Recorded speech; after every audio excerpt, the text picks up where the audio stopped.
You're about to witness the world's worst funeral speech. Now let me go ahead and catch you up to speed. This is the part of the funeral where the relatives and the close ones are sharing stories about the deceased. In this video, the deceased is an Asian lady, and storming down the aisle like a fucking running back in the NFL is this Orville Redenbacher looking motherfucker who's about to share the most cold-hearted, most inappropriate, and awful funeral speech in the entire world. He just verbally sharts out pure filth. This man really tries to put the fun in funeral. And I can't tell you how touched I am by the thoughtfulness and the depth of what you said. I mean, it's really touching. And I hope nobody takes offense at this, but I'm not affected by this, but I see that the smoke in the church, in the Asian churches, is so prevalent that I gag when I go inside.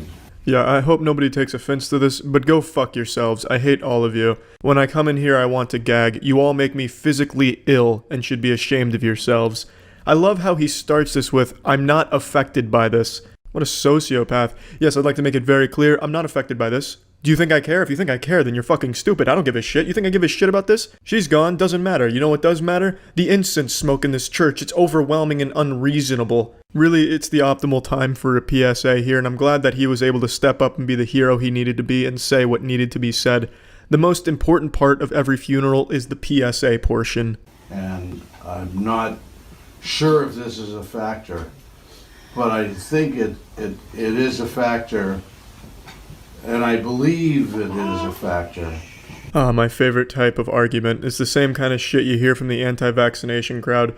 I believe they cause autism, thus that's better than the facts. This man just coming up there, yes, well, I think it's a factor, but what's important is I believe it's a factor, so it is a factor. Thus, in conclusion, the incense smoke in this church causes autism, and my base set 1 Shadowless Charizard card is worth at least $2,000, and I'll settle for not a penny under. In this woman's plight and stress and fight for her life, which I know she did because she loved her family. I can tell from listening to you. So I'm proud to be here. It's really an honor. My girlfriend, I just came with my girlfriend. I don't know anybody here. Well, now the cat's out of the colonostomy bag. He doesn't know anybody here. He wasn't even invited. This senile old man just wandered in here with his girlfriend. And then he took this entire funeral service and made it all about him. I can't stand people like that, and I'm sure everyone out there knows somebody that takes every situation, every story, and then makes it about themselves, have to interject themselves into everything for no reason. Those kind of people are the human equivalent to the sesame seeds you find on your shit after eating a hamburger. I will say though, I respect that he's here with his girlfriend. This man has to be in his 70s and he's still slaying pussy. Probably met her on Tinder. This man is getting some fine punani, I imagine. I don't know your mother. I remember, I forget her name, but I know she's a good friend of this woman here. She's a good friend of my girlfriend, Apple. And Apple had some remorse that she wasn't able to come the other day, but there's an interesting strategy. Just start mumbling nonsense so no one can tell just how disrespectful you're being, pretending to know people there, pretending to know the deceased lady. Cryptocurrency is really starting to take off. The Litecoin prices have started to really steadily increase, which is really nice. Tom Brady threw for another touchdown last week, which is really good for my fantasy football team. Anyway, I hope what I've told you about the smoke in the church is not taken in offense. I mean, it's your culture. But it's so strong. I'd like to see an effort to change that, because I think it's a risk. Thank you very much. Damn, it's a shame they cut him off before he got to Act 2 of his PSA speech. He was just about to get to the really juicy stuff about unprotected sex. I like how once again he reiterates that he means no offense when he says that he doesn't like their culture and all the smoke, and he thinks that they are all putting themselves at risk and thus himself at risk, which is why he felt the need to go up there and make a statement about it. But anyway, there it is. There's how to properly deliver a funeral speech that's sure to make the deceased roll over in their grave. So yeah, I've been seeing a lot of people posting shitty stand-up comedy on Twitter over the last week or so in some kind of contest to see who can find the worst stand-up comedy humanity has to offer, and I figured I might as well just swoop in here and win the whole competition here and show you the shittiest stand-up comedy you'll probably ever see. I swear to God, this shit is so bad. If your drunk uncle went up on an open mic stage and started denying the Holocaust, you would get more laughs out of that than what you're about to see. It's truly terrible, and I thought maybe this could serve as maybe a confidence booster to any aspiring stand-up comics who may feel a little insecure about their material. At least you'll know you'll never be at rock bottom, you will never be as bad as this guy, because this guy's got that title by the fucking nutsack with an iron grip. Whatchamacallit? Everyone remembers their parents, what they used to do to them when they were little kids, right? When they were little kids, they used to do bad things. Remember what your parents used to do, right? My mom would be like, I'm gonna get the fucking belt, right? And when we were kids, we were always rebels, right? We always said, I always tried to mock my mother. I'm like, I'm gonna get the fucking belt, and right? Unfortunately, we missed the introduction, but I imagine it was a lot like SpongeBob SquarePants during the comedy night, you know? Have you ever noticed salt shakers? I mean, what's the deal with airline food? So it is a bit sad that we've missed out on that, but at least we're going to catch the tail end of his performance here, and let me tell you, it's one for the history books. I don't know the comedian's name here, but he looks like Sid from Toy Story, and he's here to deliver a show that's about as entertaining as watching your apartment get set on fire. And she'd go get it, and I'd fucking jolt right away. I'm jolting. And when you were a kid, you always thought that you can outrun your parents, too. Wasn't that the fact, too? But you quickly figured out that you could not outrun your parents. So I'm running faster than a black man with a stolen VCR, right? And she turns into a cowboy, and her belt is her whip. She's right away. This is where you give up. He shouldn't have waited until he was face down on the floor. He should have given up long before getting to this point in his comedy act. If you can even call this a comedy act, it's basically just watching somebody ruin all potential job opportunities for themselves, and you get a front row seat to it. This is where you give up. So you start saying, I'm not gonna put the dog in the dryer again, I promise. She's dragging me off like chainsaw with my legs in the back. Oh man, everyone knows what their parents do. Come on, dickheads. He's beginning to realize that nobody is even so much as giving him a pity giggle at anything he's saying, and he's getting a little frustrated, calling everyone there a dickhead. I'm sure this routine absolutely slayed with his fraternity brothers after butt-chugging 15 Miller Lights during initiation, but in the real world, I genuinely can't imagine anyone finding this shit in... Wow. Even the weather gods hate this routine so much that they're lashing out in pain and agony. I swear, there wasn't even a fucking cloud in the sky when I started this, but the second he began delivering his terrible routine here, it became like a biblical storm outside. Get him! What the fuck you saying? Hey, gay! No, seriously. So you can't understand gay people? No, I don't. I seriously don't. Because what makes you, like, let's say for a gay guy, what makes you say, oh, I just want to suck a cock? Yeah, so the guy's homophobic and extremely insecure, getting very upset when he gets heckled, and heckling sucks, yeah, but this guy absolutely deserved it and more. And for somebody who doesn't understand sucking a cock, he really went up on stage and sucked a lot of dicks. Seriously, what makes you get, oh, huh? Oh my God. I like to suck cock. What? I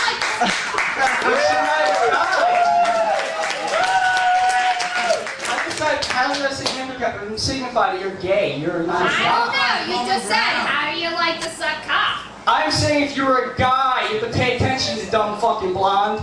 You can hear the anger start building up inside of him. His voice is getting a bit shaky. He's fighting the urge to throw a full-blown temper tantrum and start crying. However, I will give credit where credit is due. I'm extremely impressed he didn't prematurely ejaculate into his jeans once this girl said penis out loud.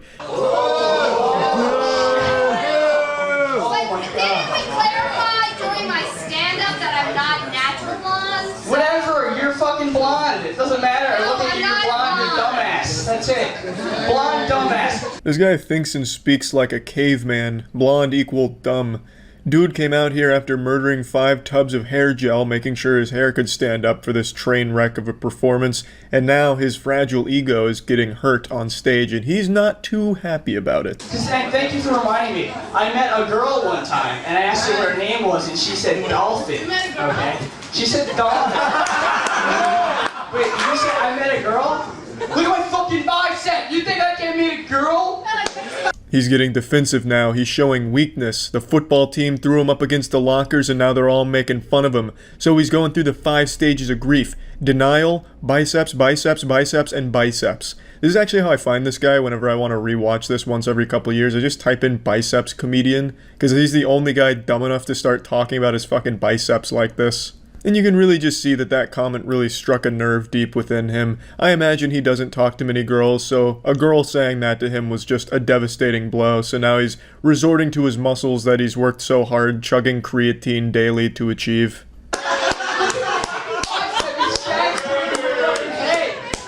Oh my god. Anyway, before I snap and start throwing stools all over the place, I'm gonna leave. Thanks. That's nice. And thus concludes the stand-up routine. Any comedian compared to this guy is going to look like Dave Chappelle or Norm Macdonald. This guy sets the bar so incredibly low that you could never go beneath it, I imagine. At least it would be a very tough achievement to pull off, I would say. But yeah, anyway, that's about it. So yeah, about once a year I do my own little YouTube rewind where I sit alone and watch the worst stand-up comedy videos on YouTube. I just marathon them because I get some kind of sick pleasure from watching these absolute train wrecks. Over the last year or so, I've shared a couple of my favorites with you all, such as the infamous biceps comedian that looks like Sid from Toy Story, and then the city council stand-up comedian. And while those two are great, timeless classics, there's always been one that I've kept to myself for fear of it being too powerful, just too much for the ordinary person to handle. Human beings weren't really meant to handle this level of cringe, but this holiday season I decided I'll give you the gift of knowledge, and I'll show you what the worst stand-up comedy I've ever seen is. And it's actually near and dear to my boners because I've known about this for about a decade now. It was posted in 2011 and I found it shortly thereafter because it's in Florida. It's in my own backyard. So it holds a very special place to me, and I hope you all appreciate it. It's around 7.5 minutes, but I promise you it's gonna feel like an eternity. This is gonna be the longest 7.5 minutes of your entire fucking life. So as the camera panned around, you can see that it's a sold-out crowd here tonight. Everyone lined up and bought tickets to see this man perform. This is an open mic night at a comedy club, and this guy's taking full advantage of it. Now, in his defense, he has had a couple of booze. He's been butt-chugging some beer a little bit tonight, so he's feeling it a little bit, but there's really no excuse for how awful this routine you're about to hear is. That aren't well-versed in stand-up comedy, what he's doing here is called crowd work. He's bantering with the audience, getting them involved in his comedy, you know. It's just a little class participation, and they're all having a hoot and a holler. He's doing a great time here. So he just picks out some guy and starts calling him gay. Says he's gayer than a $3 bill. Whatever that means. That sounds like something someone would have said during the Great Depression or some shit, or like the Prohibition era. Like, I don't even understand like what the fuck it means. But anyway, there's only like 5 people at this bar, and he decided to make an enemy out of one of them. So he's already got 20% of the crowd against him right from the get-go.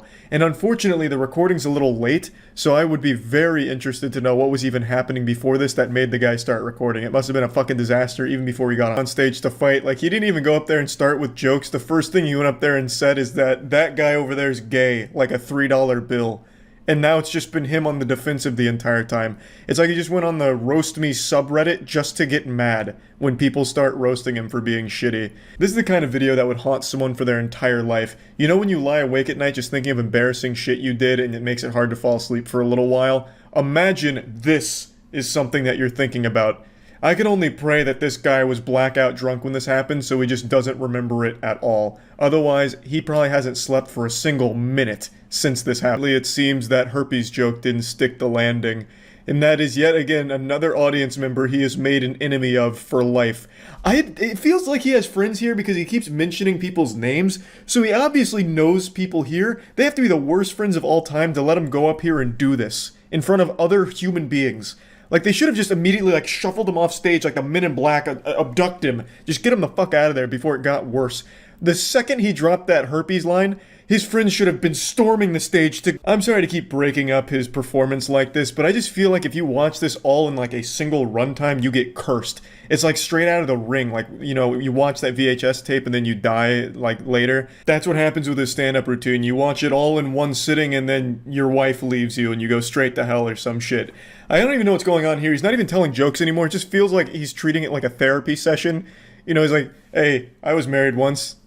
It didn't work out well. Anyone have any advice? Ladies, I'm surprised there weren't sodden panties being tossed from the crowd at him. They must just not have heard what he said.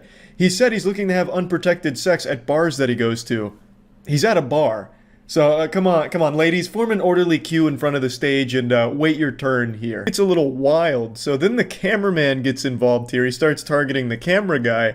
And it feels like I'm playing a first-person video game here. It was like I was in the driver's seat for a minute and he was like calling me out. It's like, what? You're gonna hurt my feelings? I don't even eat at KFC, bitch. I think Popeyes is significantly better. What, you want to fight about it, pussy fart? You know, I just felt like kind of, you know, in the moment, like attached to it. Things got intense for a second. And then he picks somebody else. He's really just on stage to make everyone mad at him and hopefully force a fight to maybe sue them. Like, I don't know what the strategy is, to be honest, but that's like the only thing I can almost rationalize. Sounds like he's about to start crying and run away. But what if I told you, we're just barely over the halfway point, baby? Like, we're only in like the second quarter here. God damn it. We're just getting warmed up, really. He hasn't even got to his best material yet. Right now, you're just getting appetizers and stimulating your appetite. And he's ready to close it here with the main course coming up. He's getting really upset at the crowd, you know, like, why are they being mean to me? I was only insulting them and calling them fat and saying women suck. Why is everyone not my friend? Yes, supporting real comics. I didn't know you were going to be here. A lot of it, but he just starts arguing with the camera guy and a couple other people. He's literally just arguing, and it's not really fun to listen to. It's just uncomfortable. Like, it makes me like squirm in my seat. So I just cut a lot of that out, and I'll just give you the tail end here, and it's still awful. Like, the whole thing is truly miserable. It's just like a 2-minute argument that he gets into with people that are just there that were to enjoy comedy. He just starts arguing with him over nothing. That's where it wraps up. A legendary performance. It ends a bit aggressively, yeah, for sure. But goddamn, what a journey, what a ride. I imagine he had to have left immediately after that set. There's no way he went back in the audience. There's no fucking chance he went back into the audience. His friends must have just deleted his number and pretend they never knew him. They just called him a taxi and got him the fuck out and forgot about him forever. Like, there is no way you come back from that in that group of friends that saw it. It's not possible. No matter how drunk you are, that is a disaster that ruins relationships. Like, God, goodness gracious. What in tarnation must have went wrong, what went awry to allow for such a catastrophe to occur at such an innocent comedy bar? Ugh. But man, what a great video we have. I just wanted to share that. That is, without a doubt, like the hardest comedy video to sit through that I know of, that I've personally seen. I think it's worse than the Biceps Comedian and the City Council one. I know I say a lot, like I exaggerate a lot, like this is the worst stand-up comedy ever, but I do think of all of the ones I've seen, this one is perhaps the worst. And that's about it. So yeah. When you hear the term risk taker or daredevil, you typically think of someone skydiving, base jumping, free climbing a huge fucking mountain, stating their opinion on Twitter. These are typically what people think of, but for me, I think of stand-up comedians. I think there's no bigger risk than risking the eternal embarrassment and sleepless nights going through a bombed set of stand-up comedy. I feel like when you go up on stage as a stand-up comedian and your shit is not landing, you know, you go up there, hey, what's the deal with penis, huh?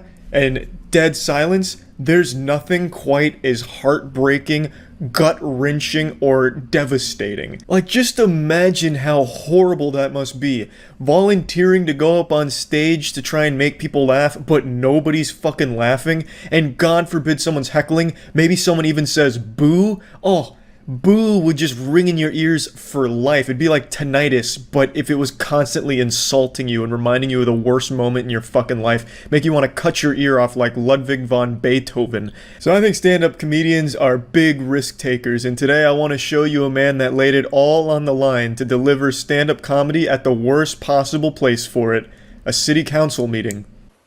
Hey, I'm Uriah. was really awkward doing the Pledge of Allegiance because I'm Canadian, so I kind of went with it.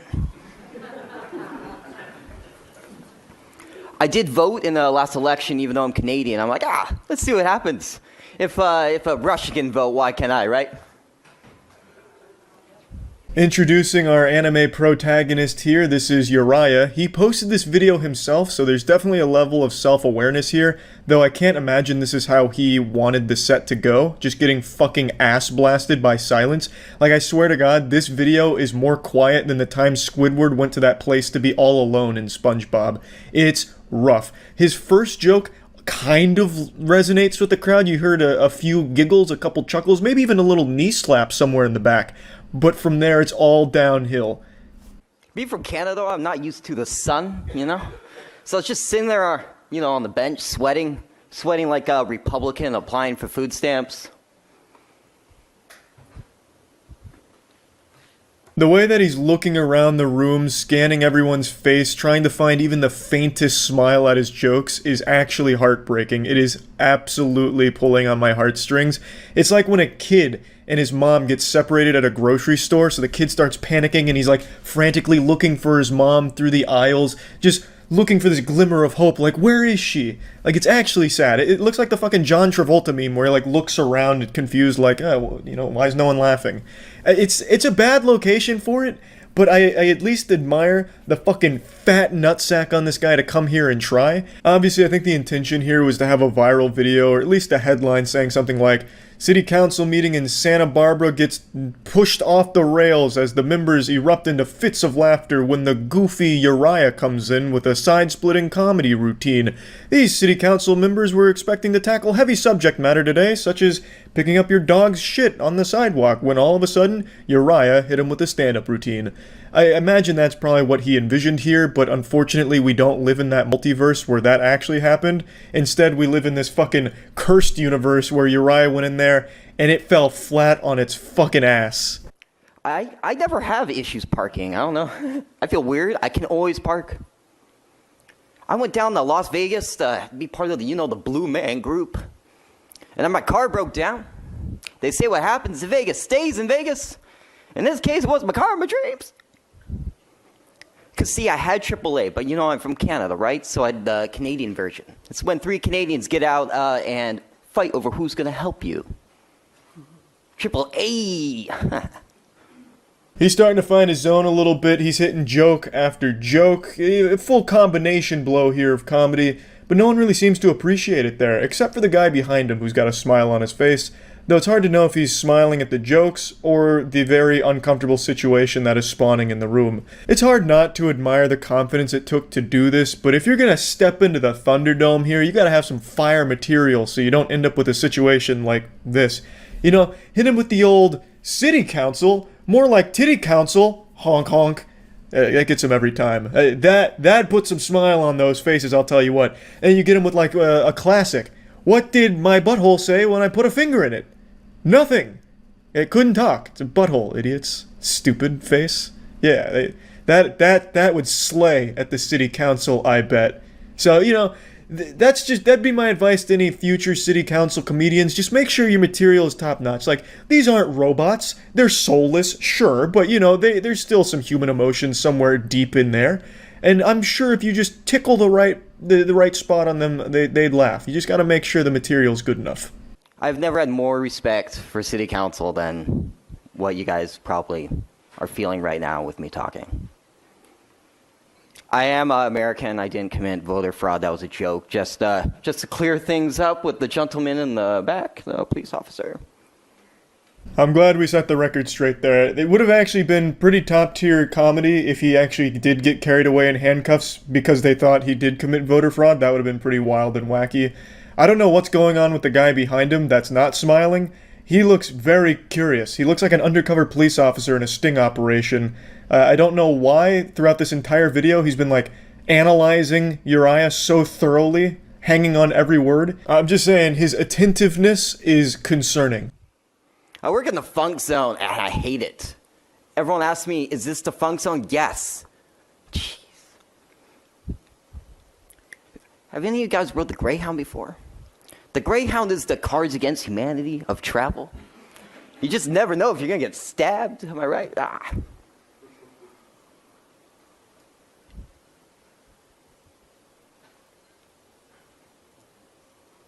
I've never rode the Greyhound, so I don't know.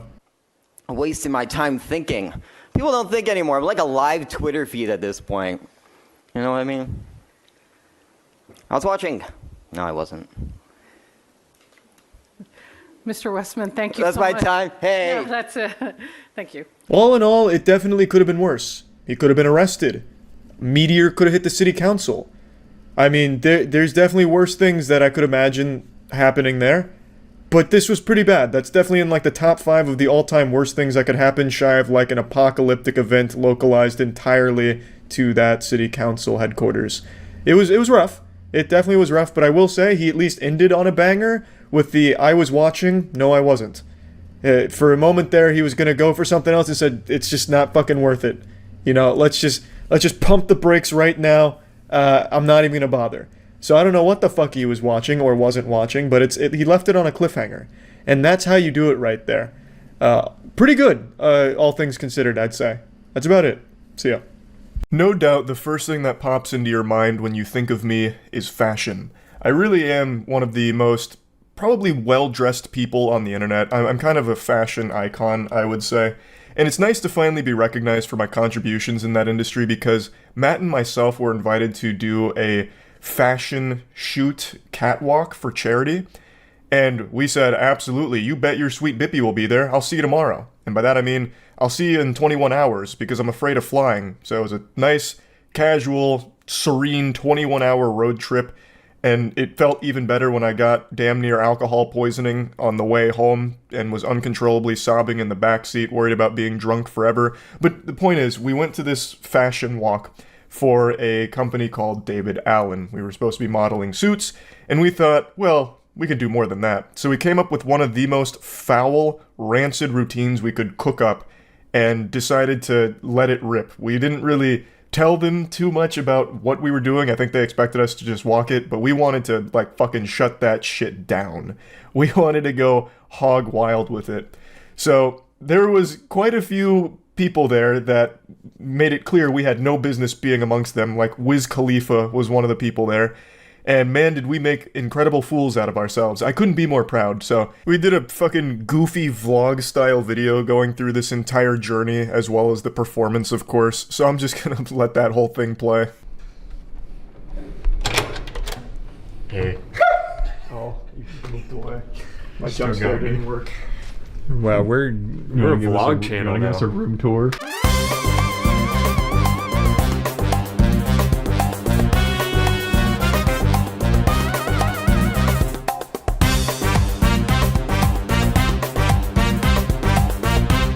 Yeah, so this is where all the magic happens. This is my coffee machine. Nice. Huge. Haven't used it yet. Got a fridge. Mm-hmm. 2 beds. I sleep on that one. This one's my dresser. Huge. That's it. Just see the top of yours through here, and it's fucking wild. This would be cool. I don't wear any suits ever. Oh wow. That actually does look like the infernal cape from RuneScape. Can you bring it over here? I can't quite see the color on here because of the blue light. Okay, there we go. Oh yeah. Look at that. That's actually wild. That is legitimately the exact same texture as the infernal cape. Yeah. So I like they that. gave us black shirts with red buttons. Cool. And damn, that's crazy. Now let's see your fit. Black shirt, red buttons. Ooh, black tux with red accents. Whoa. Kinda nice. And then there's my pants, baby. Those pants go fucking hard. Those pants are fucking crazy. We're gonna if you combine the two of these, you make like a sacred treasure. We're gonna go. No, yeah, really, the fusion hoe dance at the end. The world's not ready for what's gonna happen. It's gonna be disgusting. Right? Yeah. Oh, welcome. Whoa! Oh my god! We're vlogging, baby. What's Antifa doing here? Those blue hairs are infiltrating our hotels now. We do have to go over whatever. I was gonna say you guys should go to the gym Mm-hmm. and then like shower or whatever, do your thing, and then before you guys are ready to get dressed and go, you guys should do some rehearsals and we'll film it. Yeah, that's a good idea. The longer you spend getting in there, the better. You have to let them like marinate on it. Yeah, and I'll do a few of these like That's perfect. I'm working on it. And then strike some like mean poses. Yep, that's good. What are you going to be doing? Oh, we didn't get rose petals. Well, I'm not shit, we climbing got in on to. there. Yeah. Yeah, and then I'll do a Yeah, well, Yeah, leave me a little air hole so I don't die. Alright, now you gotta. That's good too, because I can do a little bye. 20 or I'm something. excited for you to try to wheel them out and the handle just rips straight off. Yeah, and then I'll just start pushing. I'll call in security. I'll be like, help. so lifting time. Lifting time. So initially we wanted to cook up like an unreasonably long routine, so that way it just kind of like puts the brakes on the whole thing, so everyone has to sit there and stew on whatever disgusting creation we came up with. One of our initial ideas was to use a body bag, like we ended up doing with a hockey bag. We wheel me out, I pop out, and then I also come out with a chess board, and I set up an entire chess game that Matt and I just play against each other in real time. And then eventually someone wins, we flip the board, then we start hitting poses again. All in all, it would have been like a 10-minute routine. Just some like really stupid shit that we were going to do here, but we decided to have a little mercy and make it a bit more brief, though it was still longer than actually every single other performance. I'll use performance lightly, because they didn't pull out all the stops like we did. We had props, we had posing training, like we went all out for this. Hey. Just getting ready for the prom. Yep. I like your pants. Thank you. Do they look good? They do look good. Wow. Like a looser bun. Jesus. I'm trying to get the hair tie out. Okay, I'm trying to. Your hair is just so fucking long. You're okay. You're okay. You're hurting me. What the fuck? What are you doing back there? I'm trying to put it in a bun, but you just have so much hair. You're like beating the devil out of it.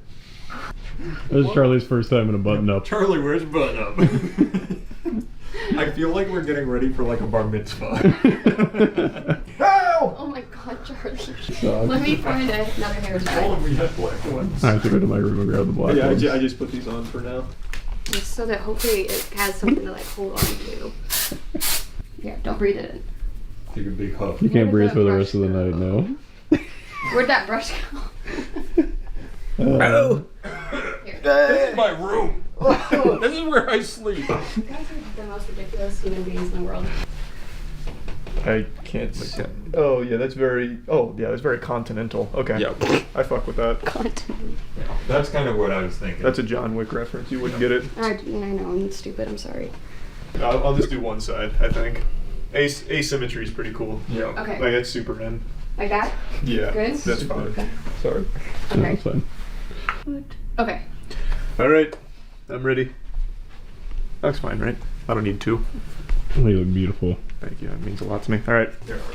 I'm not crawling in that right now. That'll be a game time thing, because once I get in, that's the only time I'm If in you're there. not getting in it right now, here's what I want. Well, we have to double check that you can actually get in. I can promise you, but it'll only be one time, because something's gonna give. These seams are already crying out in agony. Yeah, but if that happens, you will then have to come out of the bag and be on the runway. Which is fine, yeah. Okay. I'd rather have it ripped there than here. Okay. Here, imagine this. I've dragged you down the aisle. Okay. Down the catwalk. Right up from here. There we are. Boom.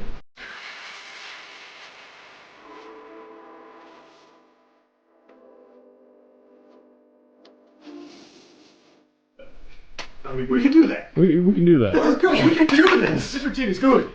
Yeah! I just ripped my pants! I think Emma's probably right, though. It's probably a little on the longer side of things, so we'll just have to compete with other... Yeah. They're gonna be like, why do you have a hockey bag? They just don't understand us. Yeah.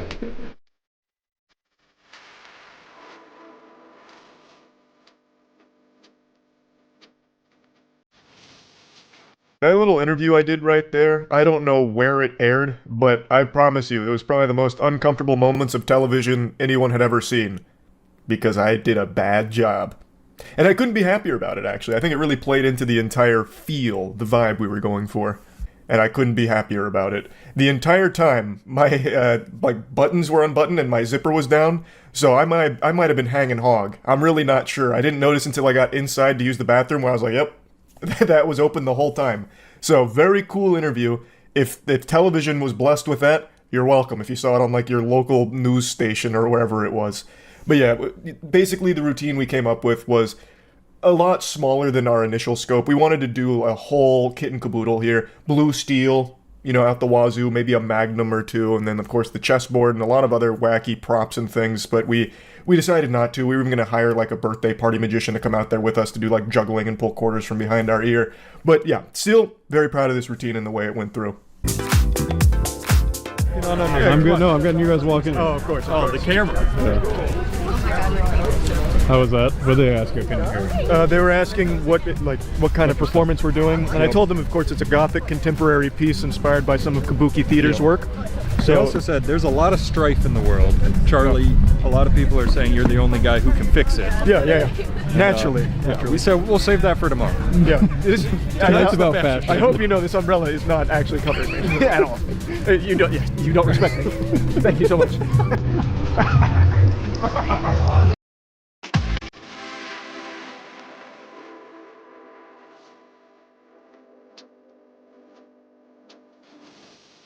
Alright, so I'm just gonna have these. Oh, shit!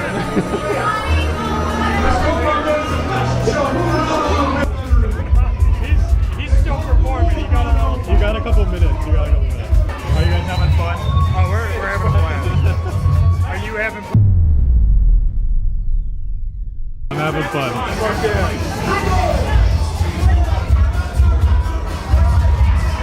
I want to see the cookie.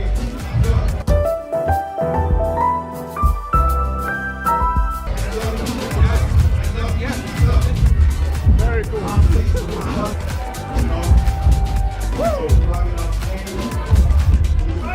Leave your breathing hole by your head. Make some noise for Matt Phillips and Charles White.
How'd that go? It felt exactly how we drew it up. Except we over the bag. Yeah, the bag was right in the way. I think you guys enjoyed it. That was good? They really liked the reveal of Charlie. Yeah, that was good.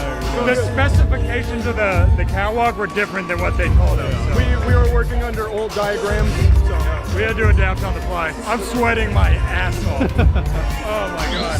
Hey, come on. Let's go get it. You guys look great. Let's go get a drink. Yeah.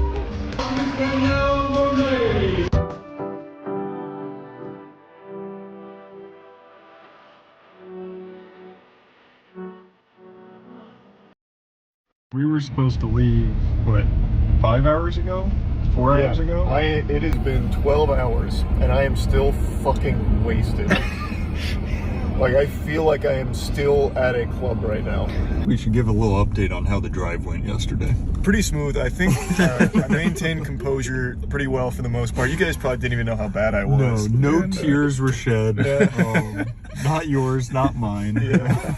So, I don't think I stopped being drunk until we got here at like 9 p.m. and I took a shower. But yeah, I remember crying a lot in the car.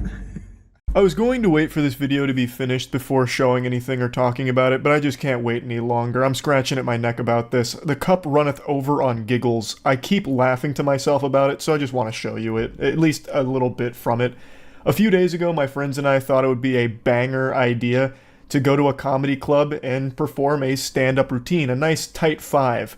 But we wrote each other's material. We drew names out of a box, and we would write for whoever we got. Kind of like Secret Santa, but instead of giving a gift, we're just giving pure fucking cringe. It kind of became a competition to see who could make the worst stand-up routine that would have to be performed by the person you got from the box in front of an audience. A live audience. And I was blessed. I got Matt.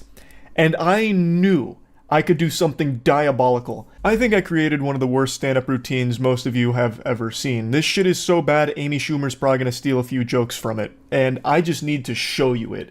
So I'm sorry for like the misleading thumbnail here because my section of this isn't done yet. The full video will be complete on Friday at 8 p.m. Eastern and go up on the other channel. But Matt's section I do have, and I want to show you it and give you a little director's commentary about the material.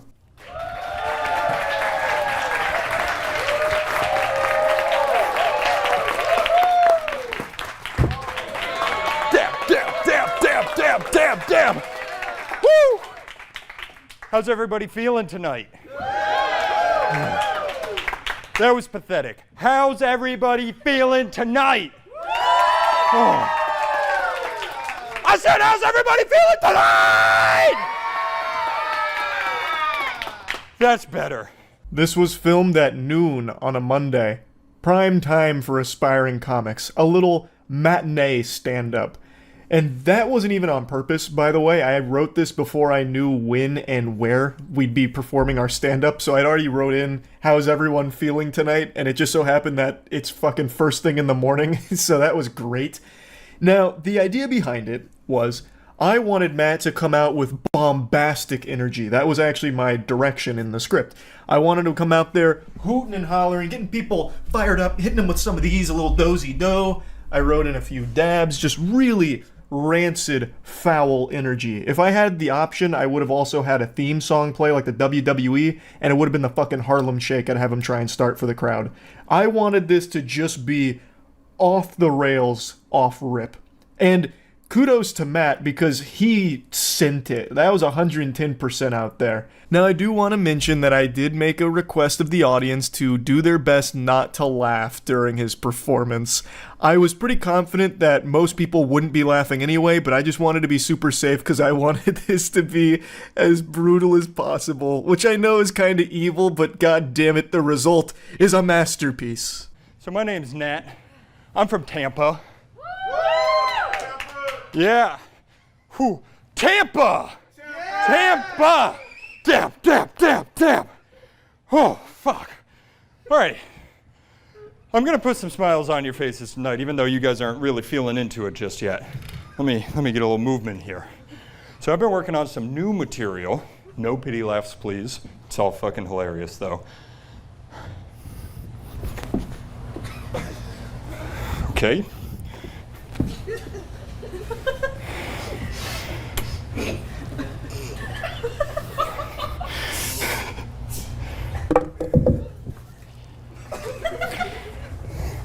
Okay. The audience didn't laugh even a little bit, not even like a small sympathy chuckle. The little giggling you can hear is for me, Aaron, and Chase going ballistic. Because what I wrote in the script is that Matt would be doing silly faces, and he had to turn around and then turn back around real quick with a silly face. I wanted to channel like that TikTok Zoomer humor shit, and the audience did not feel that even a little bit. I took a little glance around the crowd.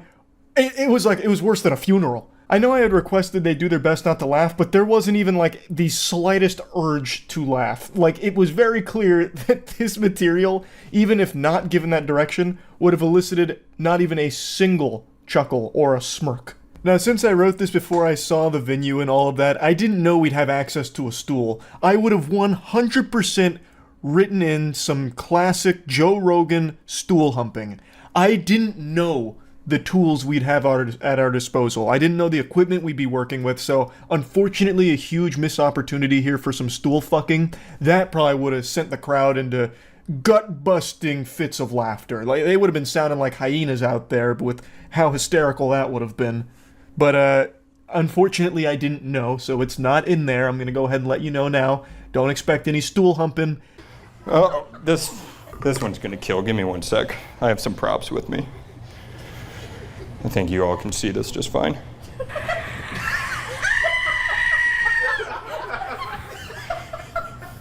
Okay. Sorry, I have to work with 2 phones here. All right, so you know the old story. They say you give a man a fish, he eats for a day. But you teach a man to fish and he eats for a lifetime. Those idiots never met my girlfriend. That pussy's so juicy it'd feed you for 2 lifetimes.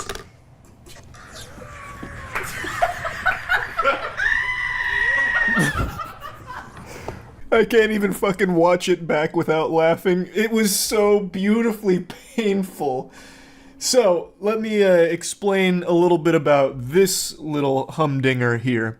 So, I thought prop comedy would slay. I thought that'd be the secret sauce here, the chemical X for the routine to really flourish. Except I didn't have access to any good props, so instead I did the worst possible idea, which was tell Matt to cue up a video of the goat screaming sound meme.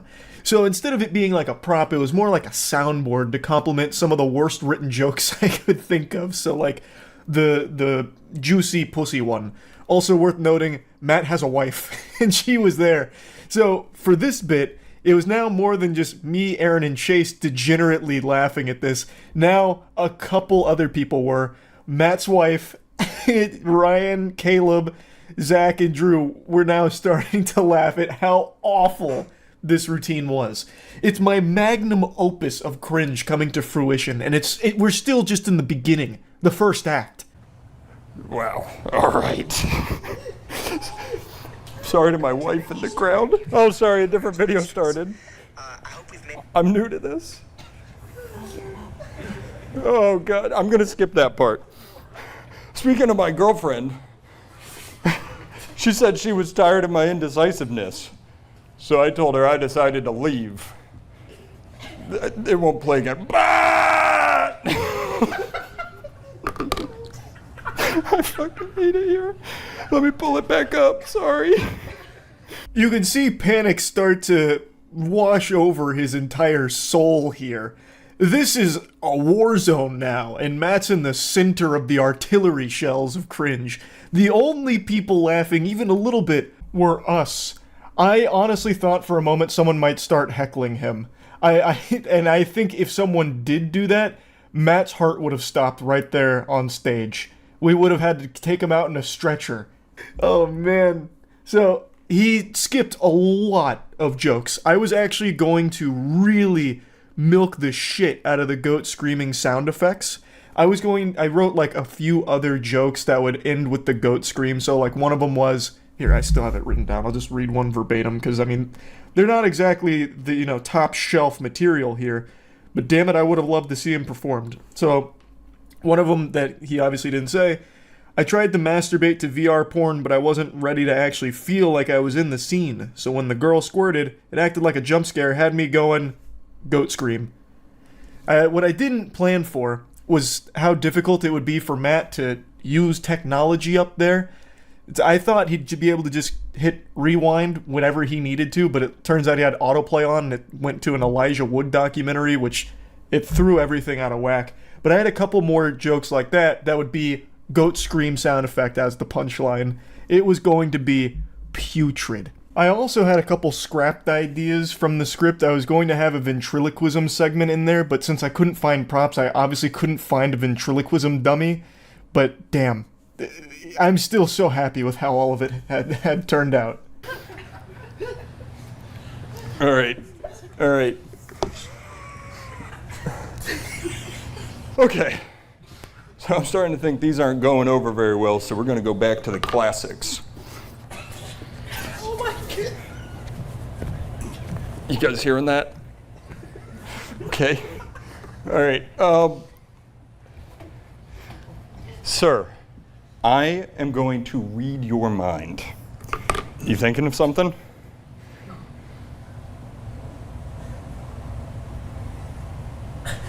No, I don't got it. There's a lot to unpack in this material here. There's a lot of nuance to it. So, After the goat screams, he abandoned that quest line. He went to another joke that I wrote in there where I acknowledged in the script, hey, I guess this material's not going over well, fully anticipating a normal audience would hate it. So I planned for the future here. So then I had him say, time to go back to the classics, and I wanted him to start armpit farting for a while. But he couldn't get any good toots going from the old pits. So he abandoned that really quick too. But I had him going around the stage doing this for a little bit, and then transitioning into crowd work. So I wanted to obviously get the audience involved. I wanted him to directly interact with them. And the crowd work, I didn't have a whole lot for, so I went for the mind reader angle. And I actually thought he did a really good job of bringing that one to life. That's pretty much exactly how I scripted it. I can do impressions though. Foo Fighters, you come to me on the day of my daughter's wedding and you say to me that my silly faces aren't funny. Okay, that's all my time. I'll see you guys later. Thanks.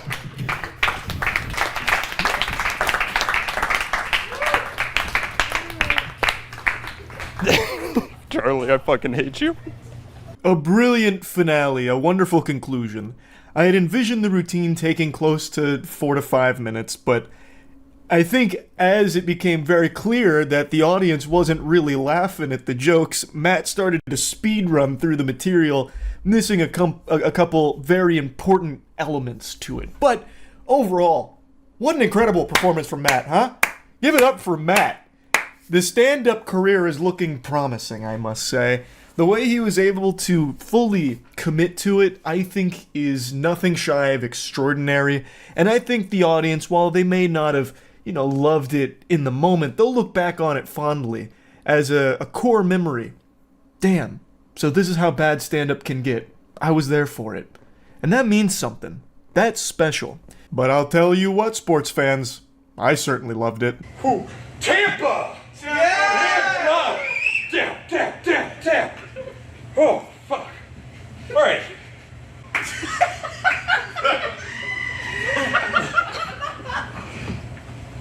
Wow. All right.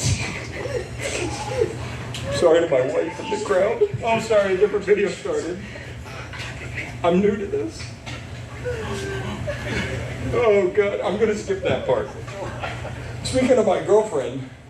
So yeah, the full video for all of our performances, including mine, will be up by Friday at 8 p.m. EST on the other channel, but I had to show you this one. This one I still keep laughing about. I'm very proud of how Matt brought the material to life. I only wish I had done more. I feel like I could have utilized props more had I known there was a stool. There was a lot of notes I could have taken from Joe Rogan with the stool. Like, there's definitely room for improvement. Maybe we do it again in the future, who knows, but it was a lot of fun. That's about it. So yeah. A couple weeks ago, I was the side character in some internet drama, though it wasn't exactly drama, it was more just emotional shit-flinging, and it all stemmed from a video I made called I've Never Seen Something This Horrible. The video is just me joking about an event that a YouTuber held called a Super Roast Battle, where it was just a comedy special with people insulting each other. And the title of this video is still accurate. I don't think I will ever see something this bad again. I could watch my grandfather get hit by a train right in front of me, and I still wouldn't be as traumatized by that as I was watching this stand-up special. Dunking your own head into a bucket of hydrochloric acid would be less painful than watching that Super Roast Battle. Being sentenced to the guillotine is more humane than being sentenced to watch that entire Super Roast Battle segment. It's bad. It's horrible. And the video title still is 100% accurate. But that's not the point. I made that video joking about it, and the YouTuber that held it, Def Noodles, was a little upset about it. Though I think ultimately Def Noodles, as well as the community, realized it's not that big of a deal. Cringe isn't the ultimate sin. It's not a huge issue. It's not a crime to hold a bad comedy night, but it is a crime? Assault. And that happened last night at Def Noodle's most recent Super Roast Battle. Red Buck! Red Buck! Red Buck! Red Buck! Red Buck! Red Buck! Red Buck! Red Buck! Red Buck!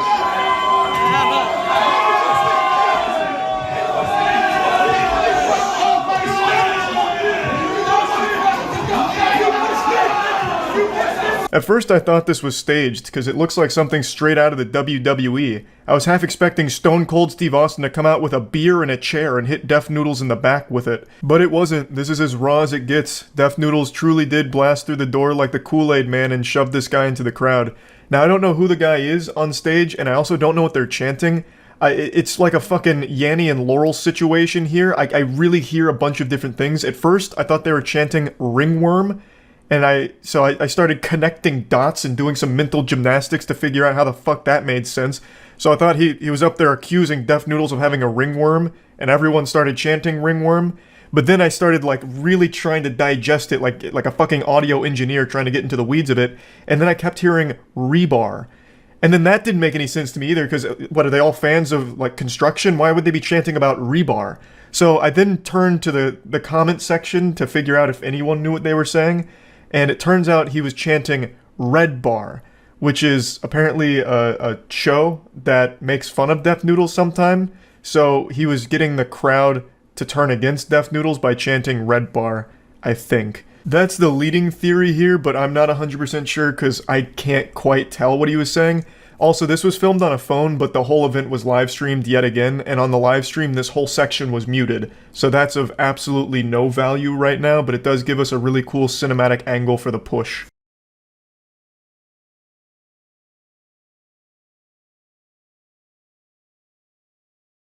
So we've got the bird's eye view here, and you can see there was a lot of power and anger behind that push on an unsuspecting guy on stage. Again, I don't know the history between this guy and Def Noodles, but apparently the reason he pushed him is because that guy, whose name is Salvo, went to the show to harass the crowd and interrupt the show. He also encourages fans to fight Def Noodles fans in the crowd. And Def Noodles retweeted that explanation with the truth. So if this account is to be believed, then the guy went there with the sole intention of causing a bit of a ruckus, a little pandemonium and chaos. Now, I think no matter what, it's a big overreaction from Def Noodles here. Unless, of course, there was an imminent threat where the guy was on stage talking about he's gonna start throwing hands with everyone in the front row or something, or making, like, legitimate threats to the crowd. Couldn't tell you, but it does seem like a massive overreaction from Def Noodles here. He pushes him from behind and then hides behind his friends to keep the other guy off of him, which I think is pretty lame. If you're gonna start some shit, you gotta finish that shit. You know, it's like vegetables. You gotta finish your plate. You can't just take a bite. If you're gonna push this guy and he's ready to respond, now it's on you to employ the knight's honor, you know, the code of conduct. You have started this fight, now it is your time to engage in it. I don't like when someone does that and then immediately hides behind the muscle. So yeah, I do think that's pretty cowardly. However, I also don't think that this push is grounds for Def Noodles to be locked up, thrown in the slammer, or sued or anything. Yes, it is by definition assault, but I've always said this, and I feel very strongly about it, and I know a lot of people don't like it, but I've always believed if you're going to go somewhere just to be a douchebag and try and instigate like a confrontation or just be like a general menace, then you shouldn't be surprised when somebody fights back. I've always said this about pranksters, for instance, where a prankster's main shtick is, I'm gonna go step on someone's nice shoes or, you know, do something to actually, like, cause distress to someone else. You should not be surprised if somebody fights back. You asked for it. This is your fault. This is always mainly applied to pranksters for me because a lot of the pranksters will go to like unsuspecting people out in society and like talk about beating their ass or like threatening them as part of their joke. And I've just always believed that they have the right to now do something about that. Like, you have threatened them, now I think they should have every right to shove you away or whatever afterwards. Now, why am I mentioning this? Because I actually don't believe that this applies to Def Noodles here at all. He wasn't the one being threatened or in any immediate danger, and if he felt like the audience was in danger, he should have called security to handle the situation instead of trying to take it into his own hands like Batman, like some kind of fucking vigilante.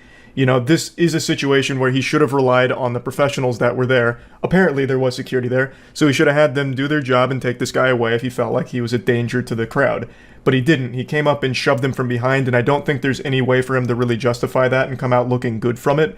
However, the reason why I just mentioned my perspective on, like, pranksters bringing it upon themselves when someone lashes out in response, the reason I mention that is because I feel like the guy here, I think his name is Salvo, He should have absolutely no grounds to try and be like this moral authority about how Def Noodles assaulted him and he's a victim or he's gonna press charges or this and that. I don't know if he's trying that, but I just want to make it clear, if he does try that shit, I'll have zero respect for him. He came there with the intention of causing a commotion, you know, a big hoopla, trying to get a rise out of Def Noodles or the crowd, and that's exactly what he got, and he got pushed for it. This is of course all assuming that Def Noodles' account of the situation is the correct one. We don't have the audio outside of like this short video to confirm anything, so all we can rely on is witness accounts of the fucking poor souls that actually went to Super Roast Battle 2. We can only rely on what they were unfortunately cursed to see and hear. So if this is an accurate description, then his goal was to just be a big asshole and ruin the event. And he accomplished his goal and got pushed for it. So just leave it at that. He got pushed and then left. He got taken out of the venue. I just don't think you can really act surprised when something like this happens when you go there with the intention of causing a big scene and making people mad. Like, this is so shocking when you went there to be an asshole, a douchebag, and then you got pushed for it, right? I don't think he's going to do anything like that, but I keep seeing this take float around about how he needs to press charges now and have Def Noodles thrown in prison for it. I think that's an equally large overreaction, because it's not like this is just some innocent angel that got pushed. According to the eyewitness accounts, his whole goal was to get this kind of situation to unfold, and that's exactly what happened. So I think what should have happened after the push is Def Noodles then calls off his friends, and then they square up like actual warriors and just duke it out. You know, they just fucking squash it right then and there, just a little pugilistic fisticuffs, old-fashioned, just a real wholesome, action-packed finale. Like, that's how they settle it. But anyway, the second Super Roast Battle was less of a comedy event and more of just like a fight club, I guess. So, just getting wilder and wilder. So yeah, anyway, that's really about it. So yeah.